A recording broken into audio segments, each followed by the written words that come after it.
Nakhatrana police station ખાતે બે ગુમનોંધ નોંધાયેલી હતી, જેમાં એક યુવતી જેનું નામ છે સોની નાથી ઉર્ફે સોનુ રબારી, એ રહેવાસી છે ખાંભલા ગામની, અને એક યુવક જેનું નામ છે નવીન જીવાભાઈ રબારી, એ રહેવાસી છે અંગિયા નાના ગામનો.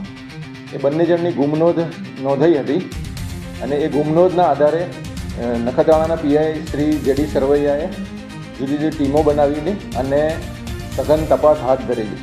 અને આ બાબતે તમામ પ્રકારે ટેકનિકલ ઇન્ટેલિજન્સ અને ટેકનિકલ સર્વેલન્સ અને હ્યુમન ઇન્ટેલિજન્સનો સહારો લઈને સઘન પૂછપરછ અને સઘન તપાસ હાથ ધરવામાં આવેલી. અને પીઆઈસી સરવૈયા રોજે રોજ પોતાની ટીમ પાસેથી આનું અપડેટ લેતા હતા. દિવસ દરમિયાન તપાસ કરે અને સાંજે અપડેટ લેતા હતા અને બીજા નેક્સ્ટ ડે માટેની સૂચના આપતા હતા. અને એ તપાસ દરમિયાન અમુક પુરાવાઓ, અમુક કડીઓના આધારે ખબર પડી કે જે બંને છોકરો અને છોકરી જે ગુમ થયા હતા એ બંનેને છેલ્લા 2 વર્ષથી પ્રેમ સંબંધ હતો. અને એ પ્રેમ સંબંધ એ છોકરીના મા બાપને, ઘરવાળાને પસંદ ન હતો. એટલે આ સૌથી પહેલો જે ડાઉટ ગયો એ ગયો કે છોકરાની ગુમનોંધ પહેલી નોંધાઈ હતી અને પછી છોકરીની ગુમનોંધ પછી નોંધાવવામાં આવેલી. એ પણ પોલીસના કહેવાથી એ લોકો ગુમનોંધ નોંધાવવા આવેલા. અને આ બંને છોકરો અને છોકરી 3 ફેબ્રુઆરી ગુમ થઈ ગયેલા હતા.